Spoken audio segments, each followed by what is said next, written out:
Assalamualaikum, salam sejahtera.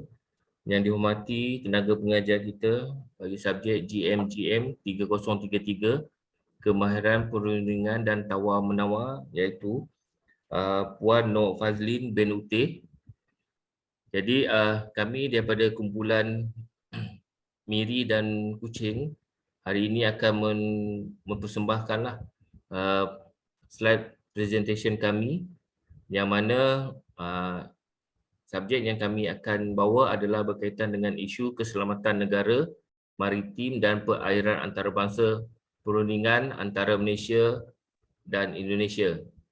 Dan sebelum kami mempersembahkan slide kami, saya memperkenalkan ahli kumpulan kami. Yang pertama adalah Encik Daniel Izwan bin Abdul Qadir 265883 daripada kumpulan Miri. Dan seterusnya pada saya Abis Sarwan bin Haji Abu Bakar 266878 kumpulan Miri. Dan yang ketiga adalah Khairul Aini bin Jamaluddin 265964 kumpulan daripada Miri. Nombor 4 adalah Muhammad Haziq bin Husaini 260676 kumpulan daripada Kuching. Dan yang terakhir Silva Kumaran anak lelaki Ila Govens 258884 daripada kumpulan Kuching. Jadi kami berlima akan mempersembahkan slide mengikut pecahan yang diberikan.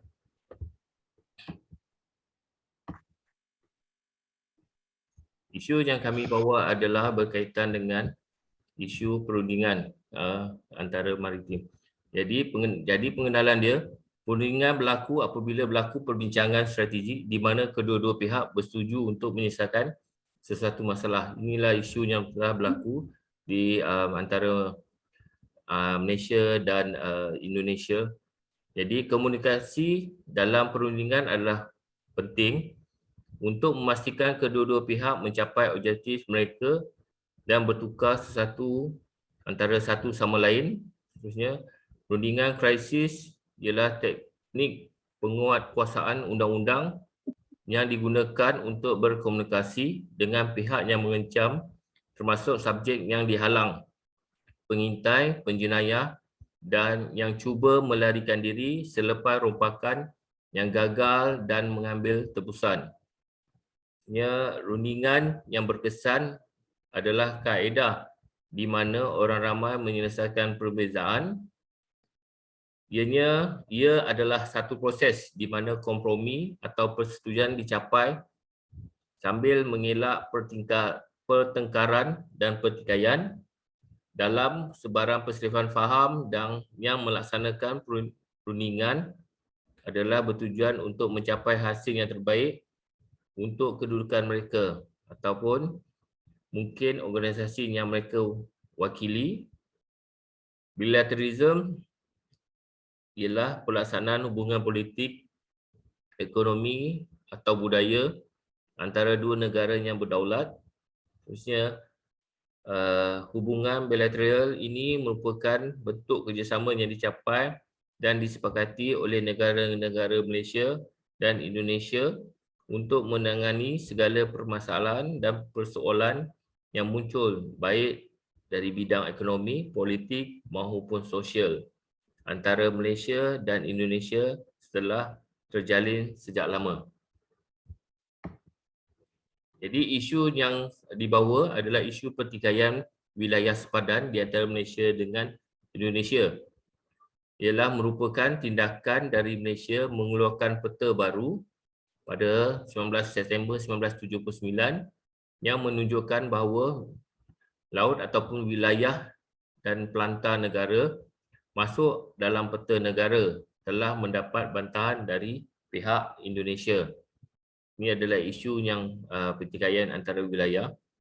Kedua, peta ini menetapkan kawasan laut wilayah selebar 12 batu nautika dan kawasan pelantar benua negara selebar 200 batu nautika dengan menetapkan titik-titik sepadan yang disambungkan dengan garis lurus. Ketiga, keputusan ini menyebabkan perselisihan antara Malaysia dan Indonesia kerana Indonesia menolak untuk mengakui wilayah pelantar Malaysia dan malah mendakwa bahawa Pulau Sipadan dan Ligitan Malaysia termasuk dalam perairan jajahan takluknya yang terletak di Laut Sulawesi, iaitu yang dituntut oleh Indonesia. Seterusnya, yang keempat, tuntutan melibatkan perairan ini berdasarkan pada Konvensyen Inggeris Belanda tahun 1891 yang menetapkan garis batas darat yang memisahkan Borneo Utara Sabah dan Kalimantan yang berakhir di pantai Pulau Sebatik. Dan yang terakhir ada Indonesia berpendapat bahawa meskipun garis tersebut berakhir di pantai, garis tersebut harus diperlihatkan ke atas kualiti yang sebenarnya diunjurkan ke Laut Sulawesi. Oleh itu, pulau ini sepatutnya berada di wilayah Indonesia. Dan saya akan serahkan slide seterusnya kepada Encik Daniel.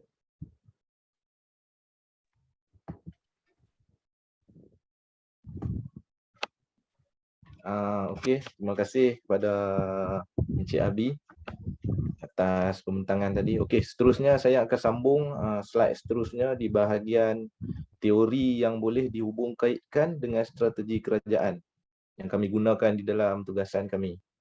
Okey, yang pertama, perundingan juga terdiri daripada beberapa jenis, iaitu perundingan kolektif, perundingan tradisional, perundingan berasaskan faedah ataupun interest based bargaining (IBB). Okey, perundingan kolektif adalah rundingan yang membentuk syarat dan ketentuan untuk membentuk kesepakatan bersama yang memerlukan berbagai bentuk gaya rundingan. Rundingan tradisional dikenali sebagai rundingan distributif, rundingan oposisi dan bermusuhan. Rundingan berdasarkan posisi dan rundingan dalam situasi menang kalah ataupun win-win situation atas isu yang sedang dibahaskan.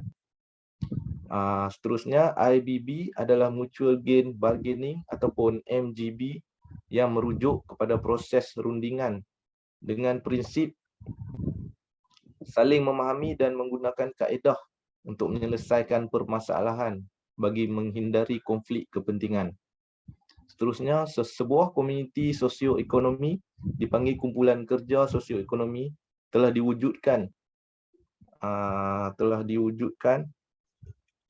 sebagai sebahagian daripada kerjasama ini untuk memberi tumpuan pada pembangunan ekonomi dan sosial. Contohnya pada 17 April 1992, iaitu ATM dan TNI ataupun ABRI, iaitu Angkatan Bersenjata Republik Indonesia, telah menandatangani Memorandum Persefahaman ataupun MOU supaya mereka dapat melatih satu sama lain, memperdagangkan maklumat ketenteraan dan membantu antara satu sama lain dalam bidang logistik. Seterusnya, boleh dikatakan kerjasama ini membawa keamanan di kawasan sempadan dan menjadikan hubungan ketenteraan antara kedua-dua negara, iaitu negara kita dan Indonesia, menjadi negara lebih kukuh.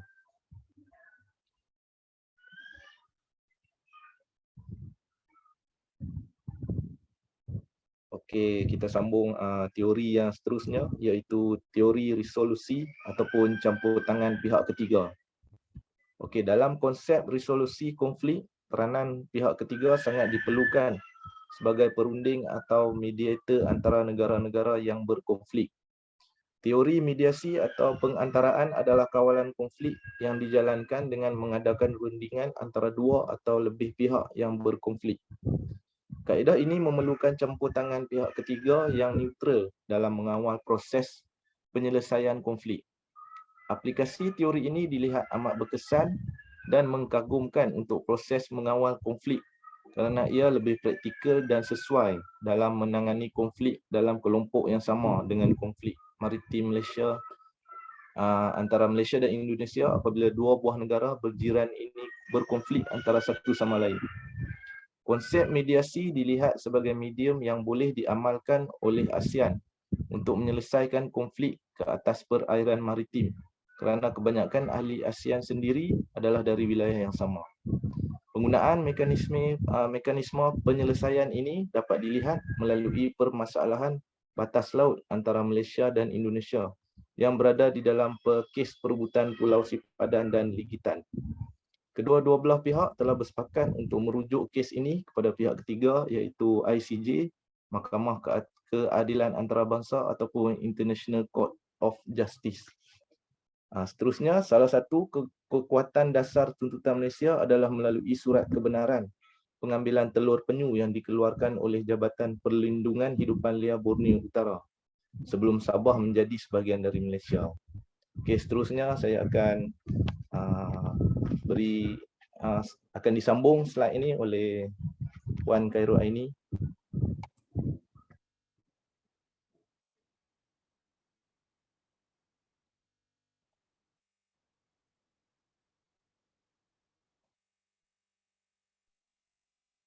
Okey, terima kasih rakan seperjuangan kita, Encik Khairul. Okey, seterusnya slide ini saya akan mengambil bahagian hasil yang diperolehi daripada isu perundingan antara Malaysia dan Indonesia. Dia ada 2 poin yang penting. Okey, yang pertama ialah memperkasakan pertahanan maritim. Malaysia perlu memiliki kemampuan ketenteraan, ekonomi dan perpaduan penduduk setempat untuk menolak setiap ancaman, keamanan serta keselamatan yang berbentuk tradisional atau non-tradisional. Ancaman tradisional adalah ancaman dalam ketenteraan dan perang. Di antara usaha yang dilakukan untuk memperkuatkan pertahanan negara juga dapat dilihat melalui usaha memperkuat latihan ketenteraan, meningkatkan aset pertahanan negara dan menyokong integrasi antara tentera dan peralatan yang digunakan. Poin yang kedua ialah penguatkuasaan undang-undang.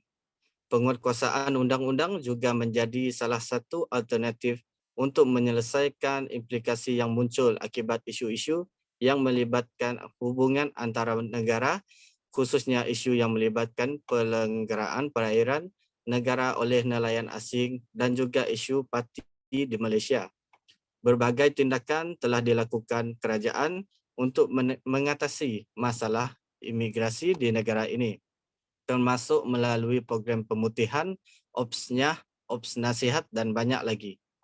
Tambahan lagi, kerajaan telah menjalankan operasi pemberantasan secara konsisten dan berkala melalui program yang disebut OPS 6P Fasa 11 yang dilancarkan di seluruh pelosok negara.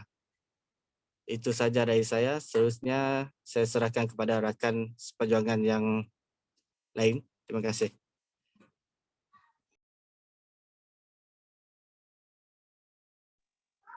Okey. Terima kasih kepada rakan kumpulan kami tadi. Okey, seterusnya kita tengok apa cabaran dan halangan yang ada. Okey, yang pertama, kerajaan menghadapi masalah sosial dan ekonomi kerana kekurangan pekerja Indonesia dan pekerja asing lain di bandar-bandar terbesar di negara itu. Isu pekerja asing juga sering menjadi isu besar dalam hubungan antara Malaysia dan Indonesia. Indonesia berhenti menghantar rakyatnya ke Malaysia pada tahun 2013 kerana tidak berpuas hati dengan cara kerajaan Malaysia menangani masalah yang melibatkan warga Indonesia seperti mereka dianiaya, didera, dilayan dengan teruk di penjara. Isu yang juga mewarnai hubungan kedua negara ketika mantan Menteri Penerangan Malaysia Tan Sri Zainuddin Maidin mengkritik mantan Presiden Indonesia B.J. Habibie sebagai pengkhianat bangsa dan gunting dalam lipatan dan menggelar Pak Habibie seperti pemimpin pembangang Malaysia bangsa dan pembangang Malaysia ketika itu iaitu Datuk Seri Anwar Ibrahim. Okey, tuduhan yang dianggap tidak beralasan itu diibaratkan sebagai luka dalam hubungan bilateral Malaysia dan Indonesia. Apabila melihat keadaan hubungan Malaysia-Indonesia sekarang, perkara yang paling menarik ialah betapa agresifnya rakyat Indonesia dalam menghadapi masalah dengan Malaysia. Bagi Saharudin Mustafa, wartawan Malaysia di Indonesia, semangat pasca sila terlalu kuat dalam jiwa bangsa Indonesia sehingga kan lebih 234 juta rakyat terlalu bangga dengan negaranya. Jati diri bangsa Indonesia untuk mempertahankan kedaulatan negara tidak terikat dengan umur, pangkat atau warna kulit. Okey, seterusnya saya serahkan kepada rakan kumpulan yang seterusnya. Okey, terima kasih Kak Rohani. Okey, slide ni kita akan tengok berkenaan perbezaan di antara Malaysia dengan negara China dalam membincangkan isu perundingan dan tawar-menawar. Dalam perundingan perebutan Laut Cina Selatan, China menggunakan perundingan bilateral untuk mencari solusi konflik di Laut Cina Selatan.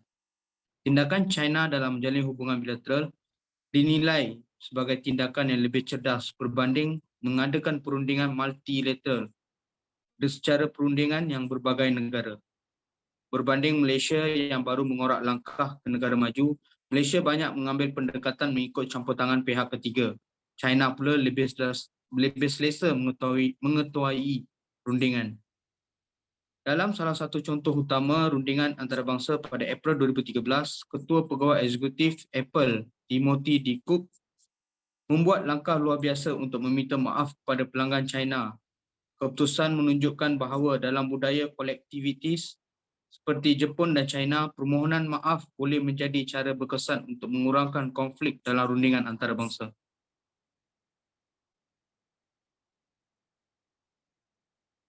Okay, slide seterusnya, penghairan persembahan. Kesimpulan, walaupun Malaysia Indonesia mempunyai hubungan yang erat dan baik dari segi sosial, budaya, etnik bahkan agama, namun masih ada jurang politik, kepentingan ekonomi dan keselamatan yang memisahkan. Perilaku Indonesia menunjukkan sikap negara yang tidak menganggap Malaysia sebagai rakan tetangga semula jadi ketika Perang Dingin antara persepsi ancaman yang sama dan kemahuan politik untuk merendam ancaman tersebut. Secara keseluruhannya, isu-isu yang muncul tidak menjadi halangan bagi kerjasama kedua negara ini dan tetap dapat terus menjaga hubungan yang erat. Dengan ini saya mengakhiri persembahan kumpulan kami. Sekian, terima kasih.